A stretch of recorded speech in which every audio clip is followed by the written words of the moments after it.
Nama saya Giza Baina dari kelompok 10.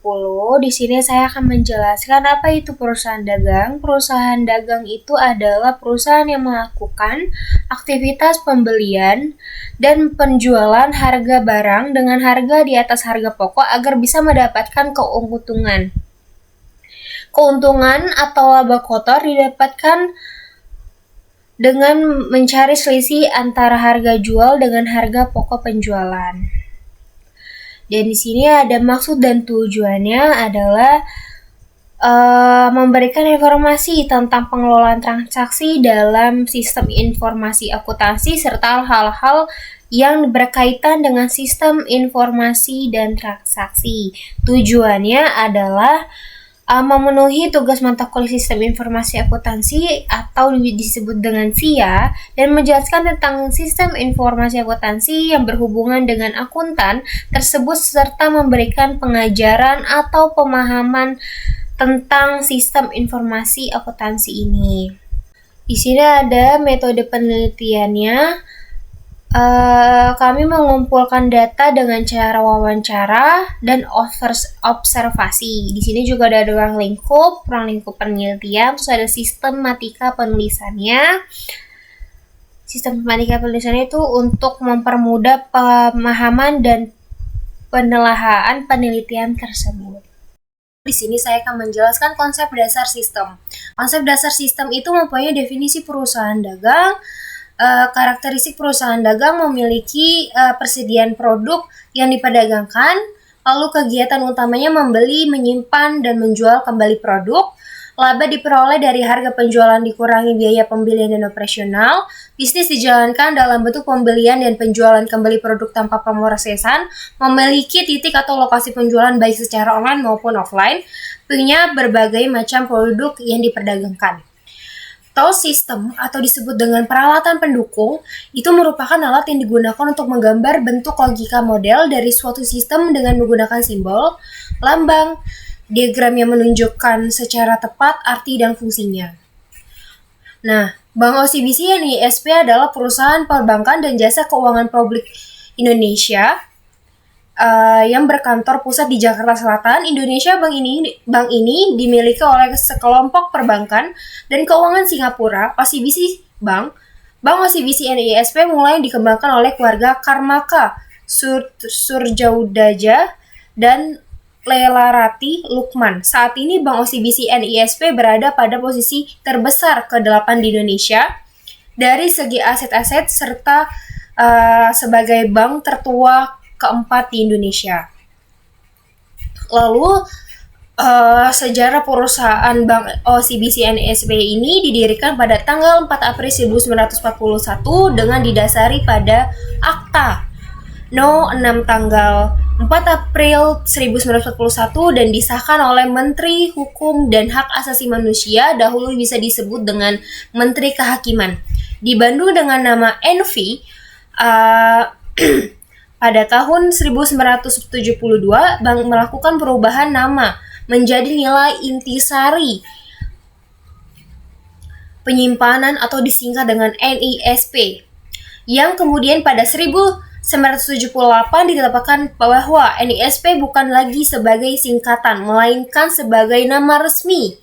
Pada tahun 2008, dengan masuknya OCBC Bank Singapura sebagai pemegang saham mayoritas, Bank NISP secara resmi menggunakan nama Bank OCBC NISP. Hingga sekarang, Bank OCBC NISP resmi menjadi bank komersial pada tahun 1967, bank devisa pada tahun 1990, dan perusahaan publik di Bursa Efek Indonesia pada tahun 1994. Struktur organisasi. Berikut adalah gambar struktur organisasi dari Bank OCBC. Yang pertama ada General Meeting of Shareholders. General Meeting of Shareholders atau RUPS merupakan forum yang memfasilitasi pengambilan keputusan tertinggi dalam perusahaan dengan memperhatikan kepentingan perusahaan, ketentuan yang dimuat dalam anggaran dasar, serta peraturan perundangan yang berlaku. Yang kedua ada Sharia Supervisory Board atau SSB, adalah badan independen yang menginvestigasi dan mengaudit kepatuhan bank syariah sebelum dan sesudah proses transaksi keuangan sebagai kebijakan standar. Yang ketiga ada Board of Commissioners. Board of Commissioners atau Dewan Komisaris adalah sebuah dewan yang bertugas untuk melakukan pengawasan dan memberikan nasihat kepada Direktur Perseroan Terbatas. Di Indonesia, Dewan Komisaris ditunjuk oleh RUPS. Dan di dalam Undang-Undang Nomor 40 Tahun 2007 tentang Perseroan Terbatas dijabarkan fungsi, wewenang, dan tanggung jawab dari Dewan Komisaris. Yang keempat ada Board of Director. Board of Director atau Dewan Direksi adalah komite eksekutif yang bersama-sama mengawasi kegiatan organisasi yang dapat berupa organisasi nirlaba atau nirlaba seperti bisnis, organisasi nirlaba atau lembaga pemerintah. Yang kelima ada Presiden Direktor. Presiden Direktor atau Direktur Utama, penjabat eksklusif tertinggi, atau disebut pula sebagai direktur utama adalah jenjang tertinggi dalam perusahaan atau administrator yang diberi tanggung jawab untuk mengatur keseluruhan atau organisasi. Board Risk Committee adalah komite yang dibentuk oleh Dewan Komisaris atau DEKOM dalam rangka mendukung efektivitas pelaksanaan tugas dan tanggung jawab DEKOM yang berhubungan dengan penyusunan dan penerapan manajemen risiko di bank.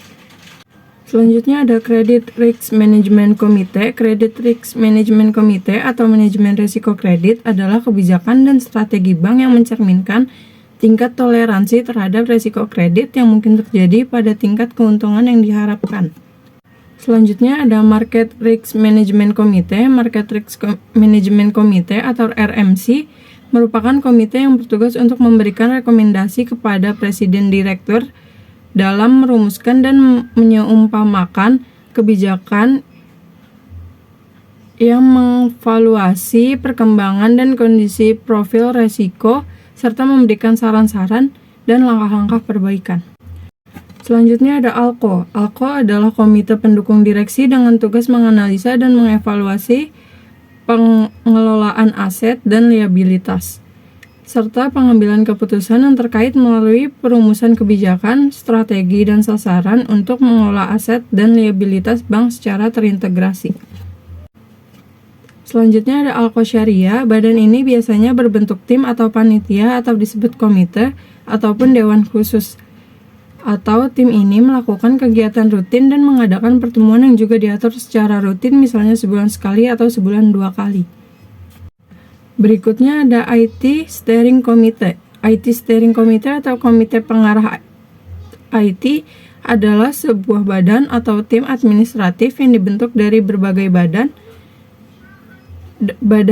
departemen atau unit bisnis yang ada suatu organisasi perusahaan di mana berfungsi untuk melakukan monitoring dan memprioritaskan proyek-proyek IT dan perspektif lintas fungsional. Audit Komite. Audit Komite atau Komite Audit adalah komite dewan direksi organisasi yang bertanggung jawab untuk mengawasi proses pelaporan keuangan, pemilihan auditor independen, dan penerimaan hasil audit baik internal maupun eksternal. Risk Monitoring Committee atau Risk Monitoring adalah proses pelacakan pelaksanaan manajemen risiko dan terus mengidentifikasi dan mengolah risiko.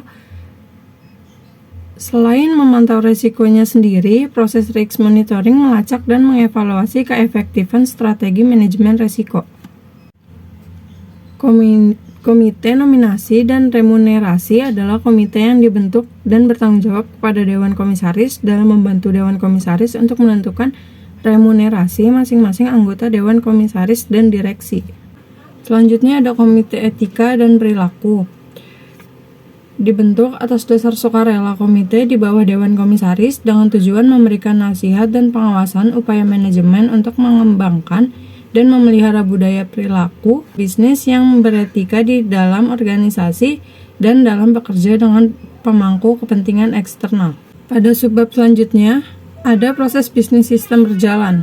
Transaksi pasar modal di Indonesia menurut Undang-Undang Nomor 8 Tahun 1995 tentang pasar modal, penerimaan pasar modal adalah kegiatan yang terkait dengan perdagangan, efek, serta penawaran umum antara investor dan perusahaan emiten. Untuk dapat memulai investasi di pasar modal, Anda harus membuat persiapan terlebih dahulu, diantaranya yaitu siapkan dokumen pribadi seperti KTP, NPWP, dan buku tabungan. Yang kedua, tentukan pialang atau perusahaan sekuritas yang akan menjadi perantara perdagangan efek. Yang ketiga, isi formulir yang disediakan. Yang keempat, transfer dana awal ke rekening dana investor setelah tersedia rekening efek dan rekening dana nasabah. Sementara itu, mekanisme transaksi pasar modal umumnya dilakukan berdasarkan dua jenis pasar modal, yaitu pasar perdana dan pasar sekunder yang akan dijelaskan selanjutnya. Jika Anda ingin menggunakan asas transaksi syariah dalam berinvestasi, OJK telah mengatur tentang mekanisme pasar modal syariah melalui POJK nomor 53 POJK.04 tahun 2015. Meski demikian, pada dasarnya semua akad yang telah memenuhi prinsip ekonomi syariah dan ketentuan OJK dapat digunakan dalam penerbitan efek syariah.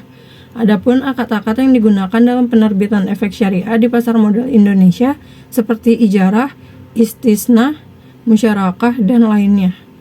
Sistem berjalan. Sistem berjalan terbagi atas dua, yaitu use case diagram dan activity diagram. Spesifikasi sistem berjalan. Ada dua. Yang pertama, spesifikasi berbentuk dokumen masukan, yaitu file data yang masuk untuk mendukung terhadap jalannya suatu proses untuk menghasilkan dokumen keluar. Yang kedua, ada spesifikasi bentuk dokumen keluaran. Spesifikasi sistem komputer. Yang pertama umum. Hardware dan software merupakan suatu sistem yang diperlukan untuk mengoperasikan sistem informasi pada perusahaan, sehingga program yang dibuat menjadi lebih berstruktur dan juga bekerja dengan baik. Pada poin ini kami akan menjelaskan tentang perangkat lunak dan perangkat keras yang digunakan oleh perusahaan OCBC. Yang pertama, perangkat lunak. Perangkat lunak yang digunakan oleh Bank OCBC adalah yang pertama, sistem operasi Windows 10 Pro, kemudian menggunakan web Chrome, antivirus, kemudian menggunakan Windows bawaan dari Windows tersebut. Sedangkan perangkat keras yang digunakan oleh Bank OCBC adalah yang pertama PC atau laptop, yang kedua ada mouse standar USB. Permasalahan pokok. Total pengaduan nasabah selama 1 tahun pernah sebanyak 15.087 pengaduan atau meningkat 7.850 atau sekitar 108% dari tahun sebelumnya yang sebanyak 7.237 pengaduan. Peningkatan pengaduan nasabah seiring dengan meningkatnya jumlah transaksi pasca pandemi. Bank berupaya untuk terus memberikan layanan berkualitas dan adanya keterkaitan dengan nasabah pada setiap channel melalui berbagai inovasi, baik digital maupun fisik dengan prinsip WOW Service Value, yaitu melayani nasabah atau responsif dan memberikan kehangatan dalam pelayanan, seperti menggali informasi atas keluhan nasabah dan mencari solusi permasalahan. Untuk kesimpulan makalah ini, menguraikan informasi yang relevan tentang pengolahan transaksi dalam sistem informasi akuntansi dan isu-isu yang terkait dengan SIA. Dalam konteks permasalahan pengaduan dalam 1 tahun terakhir, terdapat peningkatan signifikan dalam jumlah pengaduan nasabah yang meningkatkan sebanyak 108% dibandingkan dengan tahun sebelumnya. Peningkatan ini sejalan dengan peningkatan jumlah transaksi pasca pandemi. Bank telah berusaha keras untuk menjaga layanan berkualitas dan meningkatkan keterlibatan dengan nasabah melalui berbagai inovasi, baik digital maupun fisik, dengan prinsip pelayanan yang responsif dan memberikan solusi permasalahan. Saran, peningkatan transparansi bank dapat meningkatkan dalam SIA khususnya terkait dengan transaksi keuangan nasabah dengan memberikan akses yang lebih mudah kepada nasabah untuk melihat dan memahami transaksi mereka. Bank dapat meningkatkan potensi konflik dan pengaduan. Saran yang kedua, pelatihan karyawan. Karyawan bank perlu mendapatkan pelatihan yang tepat dalam menghadapi pengaduan nasabah. Mereka harus mampu memberikan pelayanan seperti pelayanan yang ramah dan efisiensi serta memiliki kemampuan untuk menggali informasi dan menawarkan solusi yang memadai. Tentang penggunaan teknologi juga, bank dapat memanfaatkan teknologi dan meningkatkan layanan kepada nasabah. Ini termasuk penggunaan sistem otomatis yang canggih untuk melakukan pengolahan transaksi dan pengaduan nasabah, serta mengoptimalkan platform digital untuk interaksi dengan nasabah. Kemudian, bank perlu secara teratur meminta umpan balik dari nasabah untuk memahami kebutuhan dan kekhawatiran mereka. Ini dapat membantu dalam terus memperbaiki layanan dan mengurangi jumlah pengaduan. Bank juga perlu memiliki rencana krisis yang baik untuk menghadapi situasi seperti pandemi. Hal ini akan membantu bank dalam menjaga kualitas layanan selama masa-masa sulit. Dengan menerapkan saran-saran bank dapat meningkatkan kualitas sistem informasi akuntansi, menjaga kepercayaan nasabah, dan mengurangi jumlah pengaduan nasabah. Selain itu, bank dapat tetap berinovasi dan bersaing dalam lingkungan bisnis yang terus berubah. Terima kasih.